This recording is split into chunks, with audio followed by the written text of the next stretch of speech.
Então, assim, o tema que nós trouxemos hoje é sobre a reforma íntima. O desafio que ela representa, e a gente poderia também ter falado o porquê, né? O seu objetivo. Espero que seja assim, muito proveitoso para todos nós. Bom, para a gente iniciar, eu trouxe assim, algumas passagens do Evangelho que vêm nos lembrar da nossa genética divina, né? Da nossa condição essencial de filhos de Deus. Lá em Gênesis, existe aquela famosa passagem no capítulo 1, aonde foi registrado: e disse Deus, façamos o homem à nossa imagem, conforme a nossa semelhança.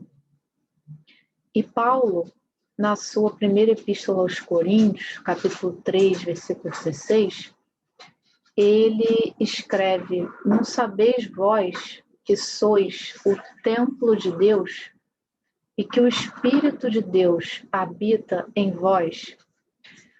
E eu trouxe assim essas reflexões para que a gente possa se recordar de qual é a nossa origem, espiritualmente falando, já que somos filhos desse Pai amoroso e bom, e fomos criados à sua semelhança, como todo filho traz assim a genética dos seus pais aqui na Terra, traz a sua semelhança física, traz os traços que recebeu da educação.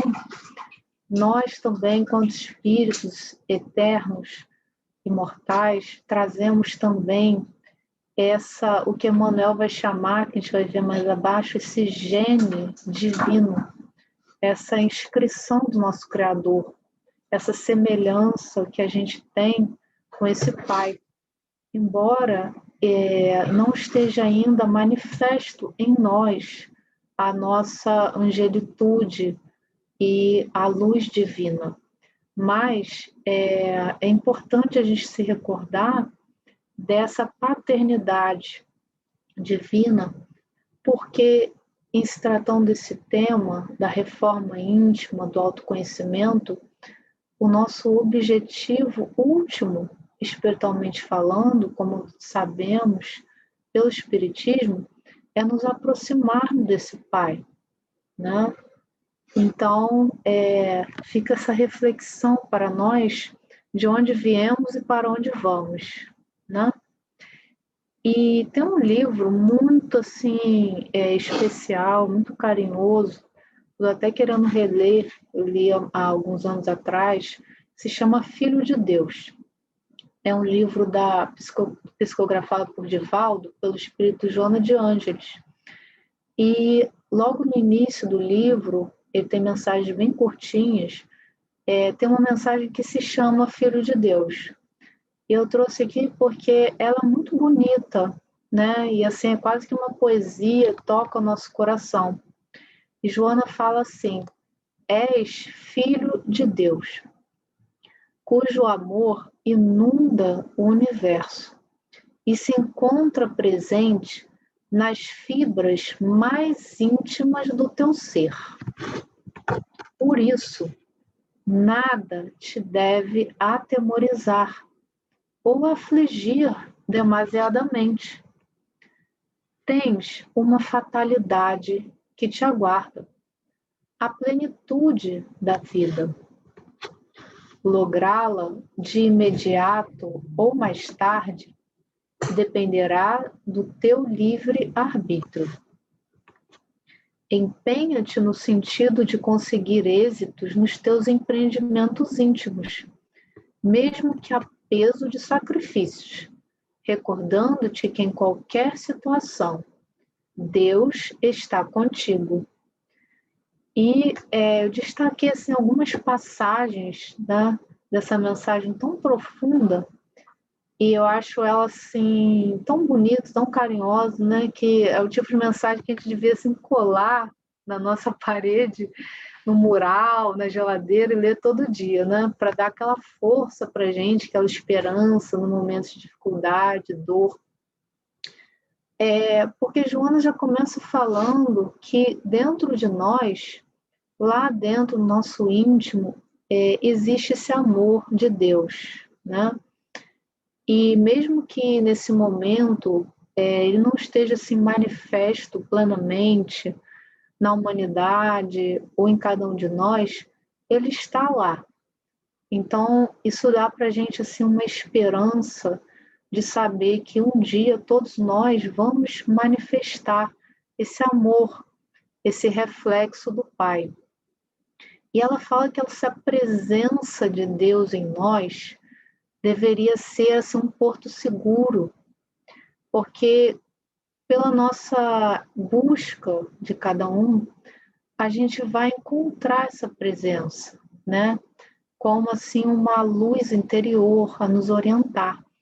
E ela diz que em função disso, nada deveria nos atemorizar ou afligir demasiadamente.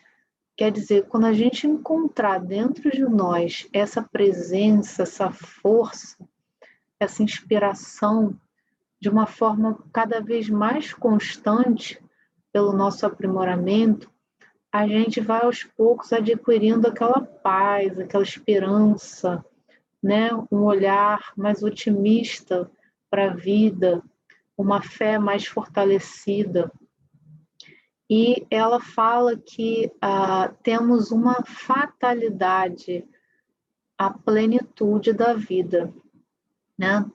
Então, assim, eu acho que todos os dias a gente deveria tentar se lembrar disso, né?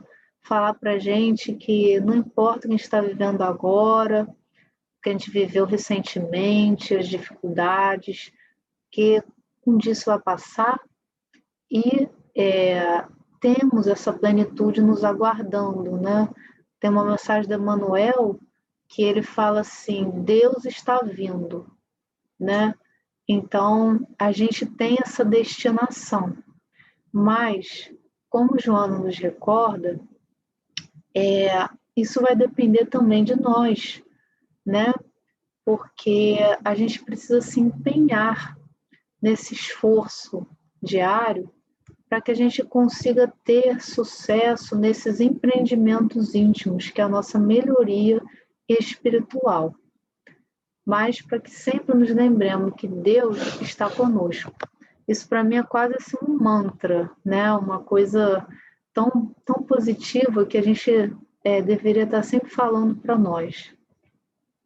Bom, em torno disso, lembrando que a nossa origem e a nossa destinação, ela é divina, é esse encontro espiritual com o Pai, com Deus, que nós ainda não podemos conceber, estamos muito distantes de entender o Criador, mas que essa plenitude, essa felicidade espiritual nos aguarda, nós vamos ver, e a gente trouxe aqui uma lição da natureza, né? Que se chama a lição da semente. Porque a gente vai ver que, na verdade, não é só o homem que tem essa destinação. Tudo na natureza se aprimora, se aperfeiçoa e tende ao progresso. Então, Emmanuel, falando a esse respeito, no livro Fonte Viva, capítulo 30, ele vai dizer que na pequena semente reside o germe do tronco benfeitor, e no bloco de pedra há obras-primas de estatuário. Então, é aquela história, né? A gente não sabe como vai ser o futuro de cada um de nós, o dia de amanhã, mas ali tem embrionariamente em cada criatura tem um anjo potencial. Na natureza, a gente vê esse mesmo fenômeno, né? Nenhuma árvore nasce pronta. A gente tem aqueles antigos carvalhos, aquelas árvores, algumas milenárias, né? E quanto tempo, quanta transformação foi necessária. Porém, o mais interessante é que de início, já estava tudo ali pronto para acontecer, naquela pequena semente, né? Toda aquela história, todo aquele potencial, biologicamente já estava gravado ali, naquele ser. Entretanto, o pomar reclama esforço ativo. A joia de escultura pede milagres do buril. Também o espírito traz consigo o gene da divindade. Deus está em nós, quando estamos em Deus. Mas para que a luz divina se destaque da treva humana, é necessário que os processos educativos da vida nos trabalhem no empedrado caminho dos milênios. Então, olha que coisa interessante, né? Apesar de já estar tudo ali, todo aquele potencial dentro daquela sementinha, né? É necessário um esforço. Então, nenhum pomar, nenhuma colheita, ela vai assim surgir como um milagre, né, da natureza, aquilo brota ali do nada. Não, aquilo exige um esforço do agricultor, né? Exige um trabalho do agricultor ou da natureza mesmo, né? Através das chuvas, através do sol. Então, existe uma série de condições que vão ser necessárias para que aqueles fatores que já estavam ali, prontos para acontecer, a germinação, o crescimento, a floração, a produção dos frutos, para que tudo isso ocorra, é preciso trabalho, esforço, transformação e tempo, né? E aí, Emmanuel, ele vai fazer uma comparação, uma imagem conosco. Então, ele vai dizer que, da mesma forma, nós também já temos dentro de nós o que ele chama o gene da divindade. Então, assim como a gente poderia dizer que o brotinho lá, né, dentro da casca, aquele embriãozinho da planta, ele traz, entre aspas, o gene da árvore, né, que um dia vai ser, nós temos também o gene da divindade. Então, é algo que está em nós quando fala que Deus nos criou a imagem e semelhança dele. Ele assim quis, né, assim fez, mas é preciso tempo, esforço, vontade, para que a luz, como fala Emmanuel, ela se destaque em nós. E aí ele vai dizer da necessidade dos processos educativos da vida. Por quê? Por exemplo, quando a gente pensa assim na biologia da semente, e a gente quando estava estudando para fazer a palestra, né, eu fiquei olhando sobre o tema, que é um tema muito rico, é de tal complexidade que mostra quantos processos são necessários na natureza para que todo aquele fenômeno ocorra, algo que a gente vê como tão natural, né? Uma plantinha sair da terra, crescer, produzir frutos. Então, existe uma série de fenômenos, por exemplo, a água, todo mundo sabe, né? A experiência da vida. Sem água, uma plantinha não vai germinar. Mas como que isso se dá? Aquela água vai entrar na semente, vai embeber aquela semente, vai fazer com que depois aquela casca se rompa, né? Então, sem esse processo da água, do estímulo dos nutrientes da terra, quando a raizinha começa a sair e ela entra em contato com aquela terra, ela vai começar a pegar ali os nutrientes para ela poder, a raiz, né? Para ela poder crescer cada vez mais.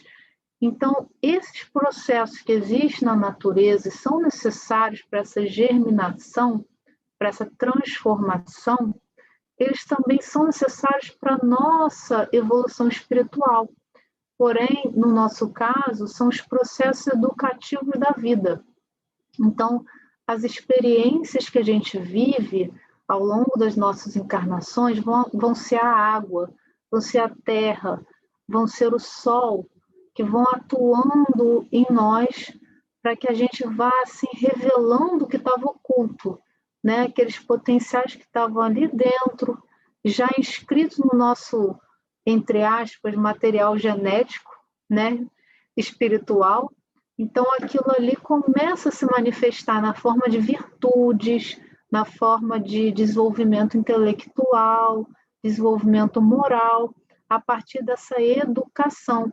E a própria dor, né? Ela vai desempenhar também um papel-chave para que a gente comece a se mobilizar cada vez mais evolutivamente.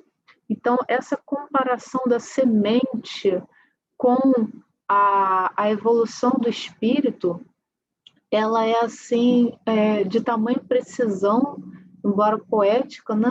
Mas é perfeita, porque existe uma série de potenciais dentro de nós que vão surgir, mas a gente precisa viver, né? Aprender para que eles comecem a se transformar e manifestar em nós.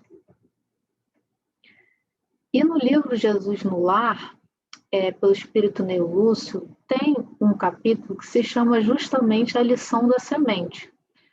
E é uma mensagem aonde Neo Lúcio ele vai trazer assim momentos da interação de Jesus com os discípulos. Então foram ensinamentos que Jesus trouxe naquele pequeno núcleo familiar ali dos apóstolos, da família de Simão Pedro. Nesse dia, Jesus se utiliza mais uma vez dessa metáfora da semente. Então ele fala, a ideia do reino divino é assim como a semente minúscula do trigo, quase imperceptível, é lançada à terra, suportando-lhe o peso e os detritos. Mas, se germina, a pressão e as impurezas do solo não lhe paralisam a marcha. Então, olha aí essa pressão e essas impurezas, né? Ali como as dificuldades, esses embates que a gente também sofre na vida, né? Mas aquilo vai ser também um estímulo, por incrível que pareça, porque sem o solo a semente não pode sobreviver. Atravessa o chão escuro e, embora dele retire em grande parte o próprio alimento, o seu impulso de procurar a luz de cima é dominante. Desde então, haja sol ou chuva, faça dia ou noite, trabalha sem cessar no próprio crescimento e nessa ânsia de subir, frutifica para o bem de todos. E isso é muito interessante porque Jesus já falou de um processo da natureza que ele é uma fatalidade, né? Assim como nossa evolução espiritual. Todos nós sabemos que a plantinha está programada, né? Muito bem programada pela natureza para se tornar a sua finalidade, seja uma árvore, né? Seja, enfim, um arbusto, o que ela vai se tornar no fim. Então, aquilo é algo que a impulsiona, né? Ela tem um impulso de procurar a luz, né? Quer dizer, o impulso de se transformar, de adquirir um estado melhor do que aquele que estava no seu início. E no final, como Jesus fala, ela vai frutificar, que é assim o seu objetivo, a sua destinação. E após, Jesus vai fazer isso um paralelo, né, conosco. Então ele vai dizer que o aprendiz que sentiu a felicidade do avivamento interior, qual ocorre à semente de trigo, observa que longas raízes o prendem às inibições terrestres. Então, a gente tem essa experiência na nossa vida, né? Todos nós, de alguma forma, temos esse avivamento que nos chama, né? São aqueles momentos da vida, aquelas experiências que a gente tem, que são assim como um vislumbre da felicidade, da paz, da plenitude que nos aguarda. E esse vislumbre, que ele chama esse avivamento interior, né, ele vai fazer com que a gente queira sair do estado em que nos encontramos agora. Mas, ao mesmo tempo, longas raízes nos prendem às inibições terrestres. Então, que raízes são essas, né? São as raízes das nossas paixões, da nossa ignorância espiritual, do nosso passado, né? Quando tivemos escolhas infelizes e processos que ainda não foram resolvidos, não foram elaborados. Então, temos essa série de inibições que vão ali como que nos enraizando ainda no estado de inferioridade, de sofrimento. Porém, esse aprendiz, ele experimenta, acima de tudo, o impulso de ascensão e não mais consegue deter-se. Então, assim como aquela água que, uma vez que ela entra na semente, não tem mais volta. A semente, ela vai germinar. Se ela tiver as condições favoráveis, terra, água, nutrientes, ela segue o seu destino. Então, conosco também é assim. Quando a gente entra em contato com essa água, né, essa água viva, com essas experiências da vida, às vezes a própria dor também, né, são mecanismos que nos jogam para frente, nos projetam. Então, aquilo faz um impulso de ascensão, mesmo que aos trancos e barrancos, né, caindo aqui, levantando a colar, mas a gente vai para frente, né? É como se fosse aquele momento assim que delimita a nossa vida, a nossa história espiritual.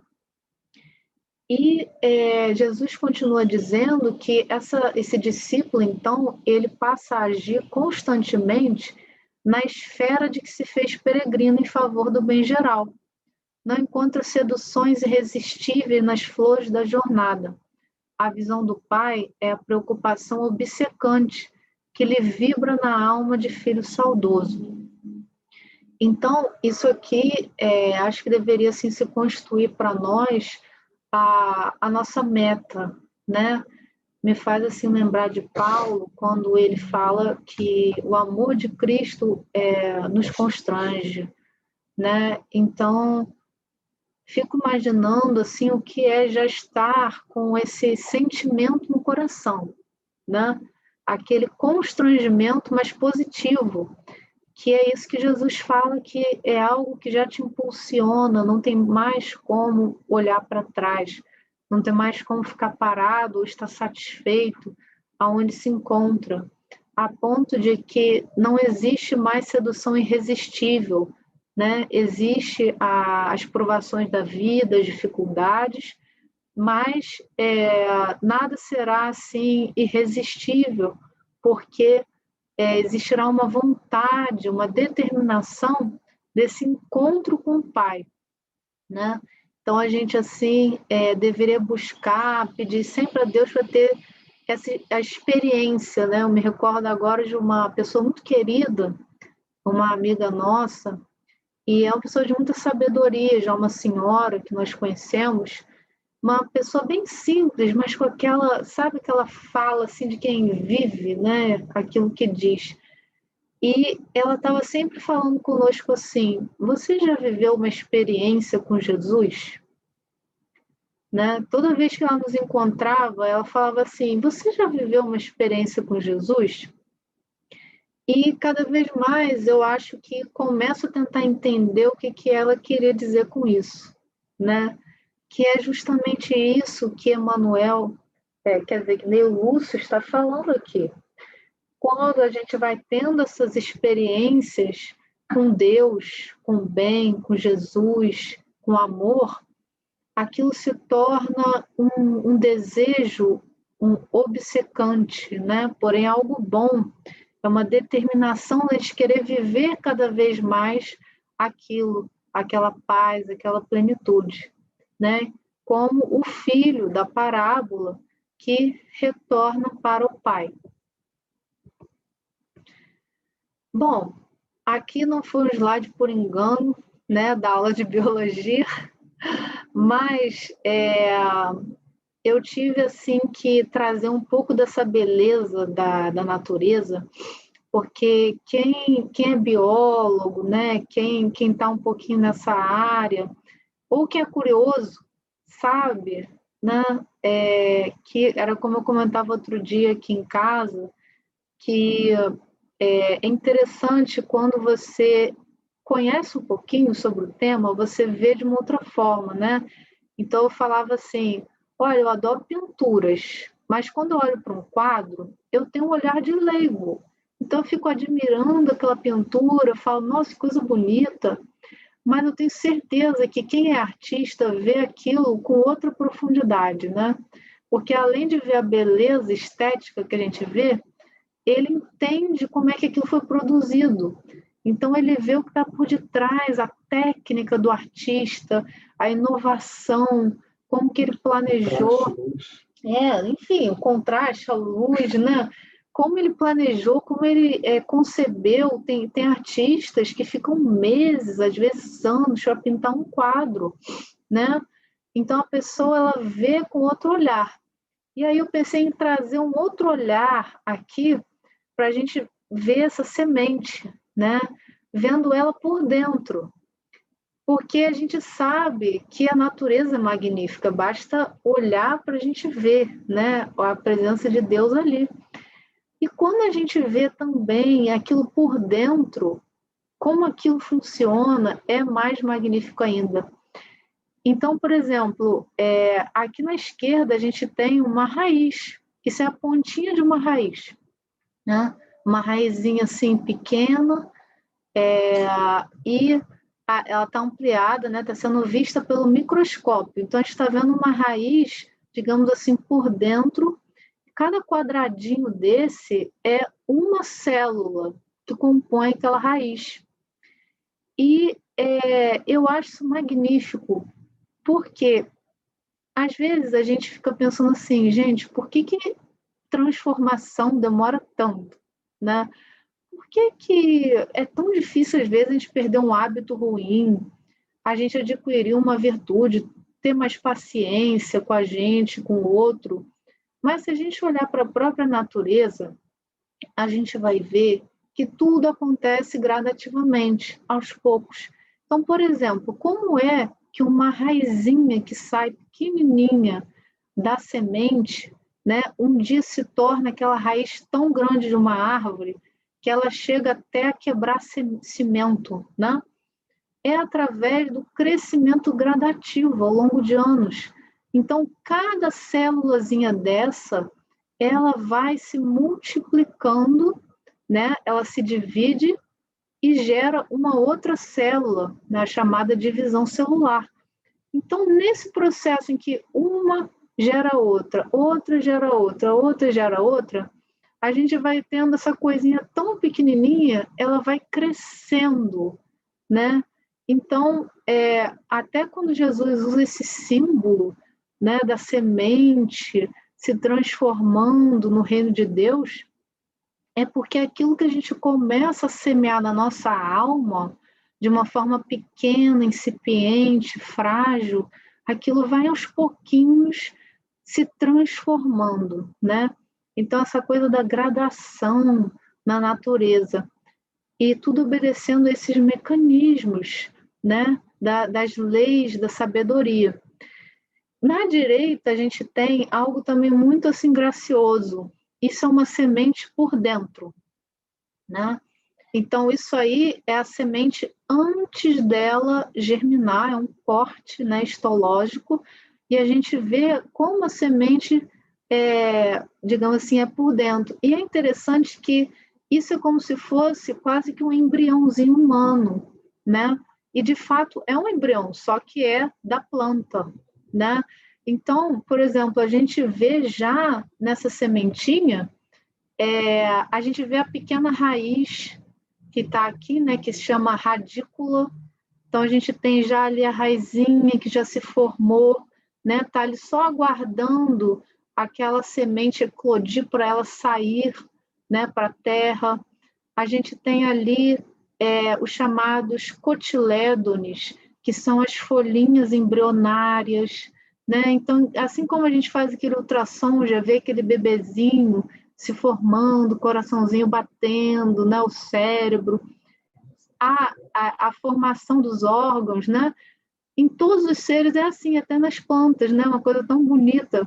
Então já está ali prontinho, só aguardando aqueles estímulos, a água, a semeadura, os nutrientes, depois o sol, para que aquilo comece a se multiplicar. Então, enfim, um pouco de viagem, mas eu achei assim que talvez fosse agregar para a gente entender essa coisa da progressão, né? Com Porque certeza. isso é gradativo na vida, né? E no nosso crescimento espiritual. Bom, e falando do nosso progresso, da progressão, a gente não pode deixar de lembrar que o progresso é uma lei da vida, uma lei do universo, né? Está lá registrado no livro dos Espíritos, a lei de progresso. Então, tudo tende à melhoria, à evolução material e espiritual. E na questão 115, Allan Kardec pergunta se alguns espíritos teriam sido criados bons e outros maus. E nós sabemos, pela resposta da espiritualidade, que Deus criou todos os espíritos simples e ignorantes, isto é, sem saber. Então, não existe privilégio, né, na criação. Todos nós fomos criados da mesma forma, como essas sementinhas, né, mas com o mesmo potencial para se desenvolver. E a esse respeito, Deus deu a cada um uma missão, com o fim de esclarecer-nos e de nos fazer chegar progressivamente à perfeição, pelo conhecimento da verdade, para nos aproximar de si. Nessa perfeição é que encontramos a pura e eterna felicidade, né? Enfim, então, tudo aquilo que nós falávamos, né, de que existe um objetivo para cada um de nós, existe uma meta espiritual, que é esse progresso moral, intelectual, onde nós vamos, por fim, nos encontrar no estado de plenitude, de eterna felicidade, né? Então, isso para nós é muito consolador, a gente saber que um dia nós vamos atingir essa felicidade e cada vez mais, né? É uma conquista interior e que passa também pelas provações da vida, porque a gente não pode deixar de notar, olha só que frase emblemática, passando pelas provas que Deus lhes impõe, é que os espíritos adquirem aquele conhecimento, o conhecimento da verdade. Então, as provas da vida, elas são necessárias para nos ensinar, né? Porque aí a gente vai ser como a sementinha que está lá na terra, né? A gente vai sair daquele status quo que temos agora e vamos começar a manifestar outros potenciais, aprendendo com as dificuldades da vida, aprendendo com as dores, né? Isso vai estimular o nosso progresso. E haverá espíritos que se conservem eternamente nas ordens inferiores? Graças a Deus nós sabemos que não, né? Que todos se tornarão perfeitos, mas é um processo que é demorado, né? Como diz a espiritualidade. Então tudo vai acontecer de forma gradativa. Um dia a gente vai manifestar esse destino de árvore, né? Então, essa linda árvore que a gente vê aqui, simbolizando a nossa maturidade espiritual, que todos nós teremos, né? Da manifestação das virtudes, da sabedoria, o conhecimento da verdade, da superação, mas tudo isso obedece a um processo, né? A árvore não nasce árvore, né? Ela nasce plântula, e assim ela evolui. e segue sempre uma marcha progressiva e lenta ao aperfeiçoamento da humanidade? Então, a espiritualidade vai reiterar isso, né?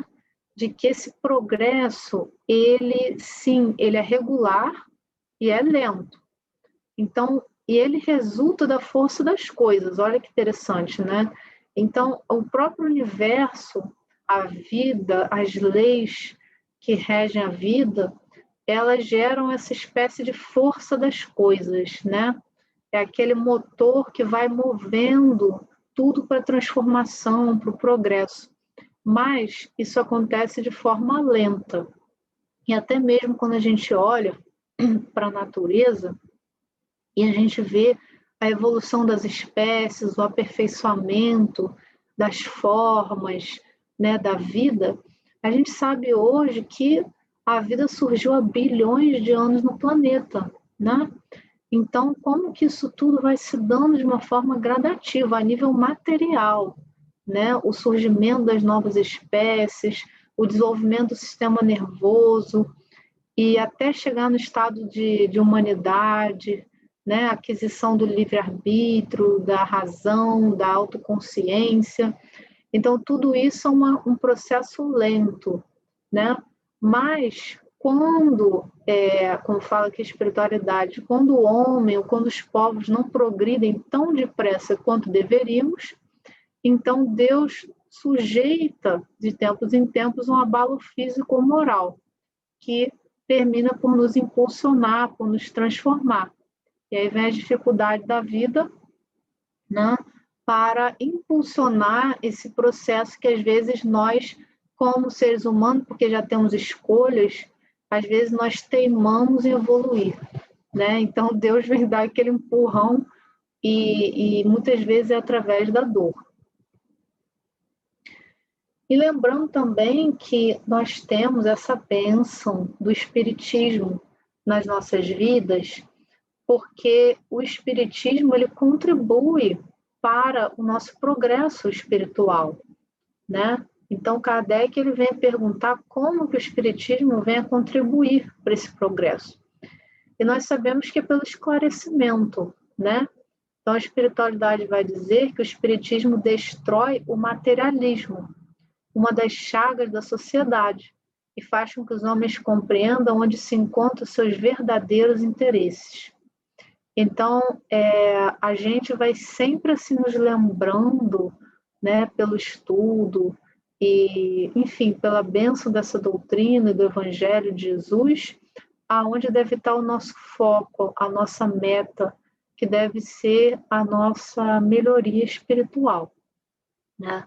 Então, isso vai ser assim um fator chave para nos tirar desse estado de sono, de latência, que a gente muitas vezes fica preso por muitas vidas, atrapalhando a nossa evolução. Bom, então a gente está falando, né, que temos essa genética divina, esse objetivo de nos aproximarmos desse Pai, e que isso é uma fatalidade da vida, né, o progresso, a evolução. Mas como que a gente pode auxiliar a nós mesmos para promover esse processo? Então, naquela famosa questão 919 do Livro dos Espíritos, Allan Kardec ele pergunta à espiritualidade qual é o meio prático mais eficaz que tem o homem de se melhorar nessa vida e de resistir à atração do mal. E a resposta é uma resposta bem grande, mas a gente trouxe assim, o trechinho central dela, um sábio da antiguidade vou-lo disse, conhece-te a ti mesmo. Então aí a gente vai entrar nessa questão da reforma íntima, propriamente dito, né? Porque para que a gente atinja esse objetivo do nosso aprimoramento espiritual, é preciso que a gente se modifique, que a gente se transforme nas nossas estruturas internas. E como que a gente vai fazer isso? Kardec foi muito feliz perguntando à espiritualidade qual seria o método, qual seria a forma para a gente se melhorar já nessa vida e resistir ao mal. E isso vai passar, então, pelo autoconhecimento, né? Bom, mas autoconhecimento é um tema, assim, muito amplo. Então, Kardec, ele responde depois à espiritualidade e diz, bom, nós conhecemos essa máxima de um grande filósofo, mas como que podemos fazer esse autoconhecimento? E aí, Santo Agostinho vem ao nosso socorro e nos esclarece, e eu acho muito interessante também que tenha sido Santo Agostinho a responder, porque Santo Agostinho ele teve uma história muito interessante, né? Para quem já leu aquele livro, Confissões de Santo Agostinho, que é um livro bem assim autobiográfico, né? A gente vai ver que Santo Agostinho ele foi assim, um grande lutador, foi um homem que naquela vida ele desbravou a si mesmo, digamos assim como Paulo, né? E promoveu uma grande transformação interior. E ele relata tudo no livro, né? Como ele sai daquela condição de devasso, um homem sem fé, mas algo que foi promovendo esse desejo, essa busca, essa ânsia de Deus, até que depois ele veio, né, a ser canonizado e tudo mais pela igreja. Então eu acho assim interessante que tenha sido Santo Agostinho até a responder, porque foi alguém que realmente viveu isso, né? E é do nosso conhecimento que está registrado na história, como ele buscou esse autoconhecimento para se melhorar. Então ele fez isso e foi bem sucedido. E ele fala então que todas as noites ele tinha um hábito de repassar o seu dia, né? Ele pedia ajuda ao seu anjo guardião, pedia ajuda de Deus, e a resposta é bem grande, né? Vale a pena de ser estudada na íntegra, mas ele fala de todo esse processo que ele fez de autopercepção dos pontos de melhoria. E, a esse respeito, a gente vai refletir assim, um pouquinho mais sobre como a gente pode buscar esse autoconhecimento com essa finalidade de promover nossa reforma íntima, né? Então, nesse livrinho, Grandes e Pequenos Problemas, que é um livrinho muito bom também, publicado pela FEB, nós temos uma passagem que vai falar sobre isso, onde diz que para a gente ter uma autoeducação esmerada, é preciso permanente exame de consciência, a fim de conhecer-se sempre, a todo momento, o estado da própria alma. Então, é um hábito que a gente vai, assim, começar a desenvolver, ter uma atenção sobre nós, a chamada vigilância, né? A gente começa a se observar quais são os nossos padrões diários, as nossas reações, né, em cada momento, aprender sobre nós. E desse modo, resolvido a se aperfeiçoar, o indivíduo não perde a ocasião de estimular o desenvolvimento das virtudes nascentes em si e afogar os vícios e maus hábitos que o prejudicam. Porque, assim, é uma coisa um pouco óbvia, né? Como a gente vai se modificar se a gente não se conhecer? Então, às vezes, isso é muito comum. A gente tem até maus pendores ou traços negativos na nossa personalidade que a gente não tem nem consciência.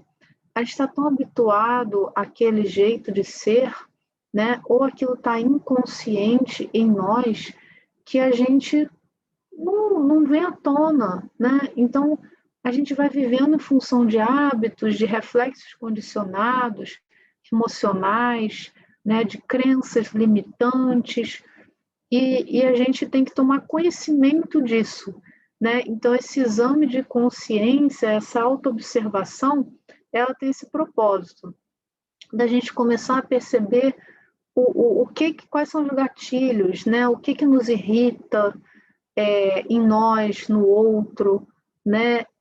Quais os pensamentos recorrentes que nos geram ansiedade, preocupação, né? Qual é a origem daqueles sentimentos, daquelas emoções.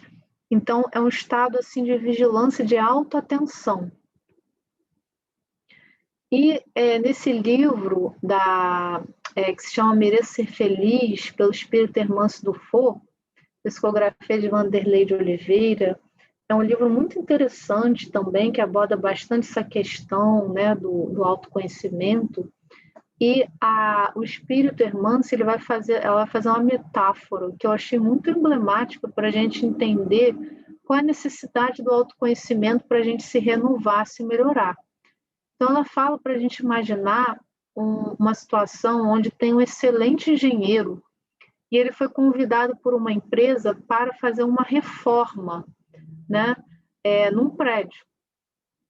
E então ela questiona se seria lógico, seria viável chamar esse engenheiro à porta desse edifício e pedir imediatamente que ele faça um planejamento da tarefa sem que ele conheça os mínimos detalhes que a compõem.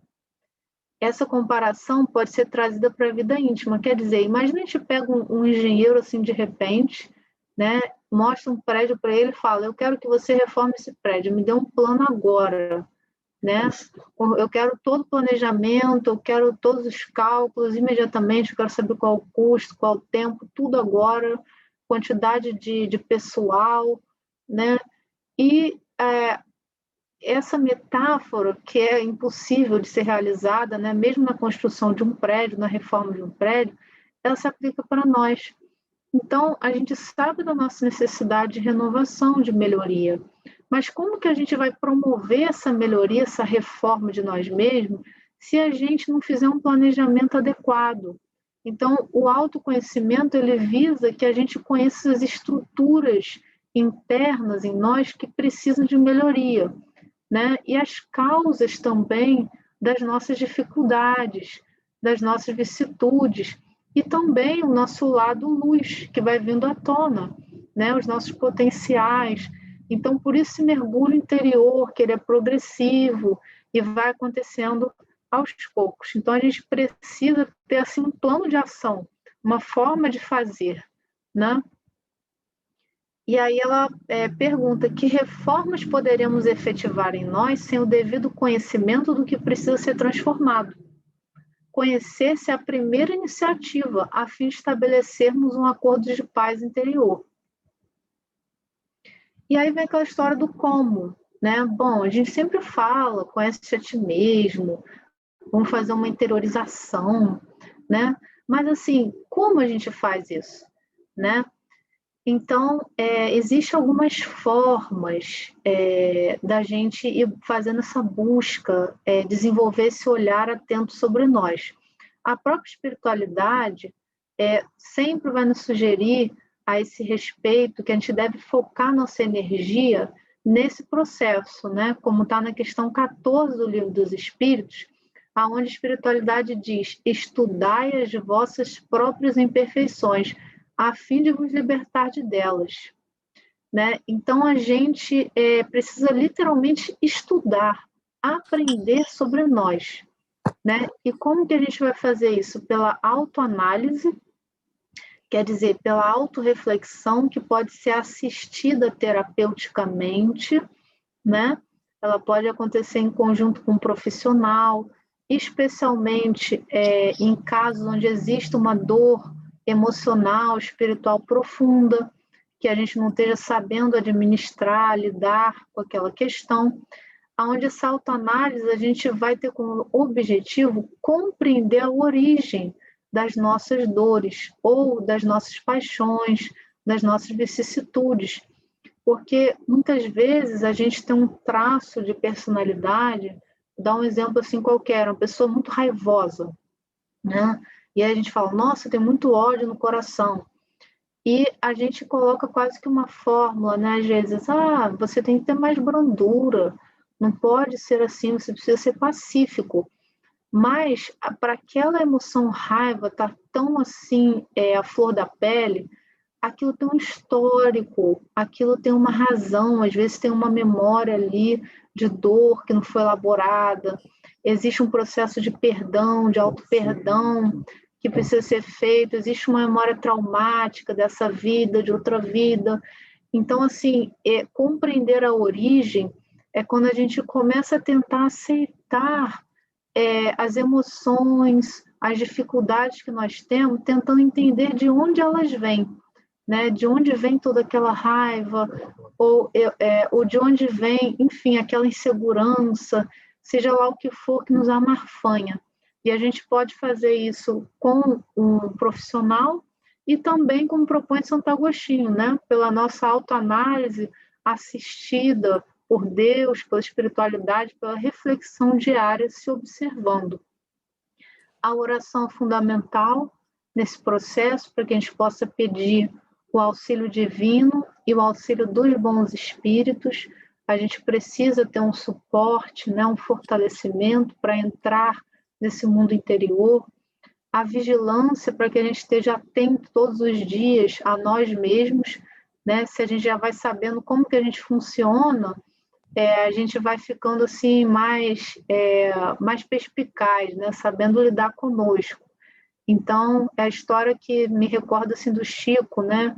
Quando ele falava daquela história da água na boca, né?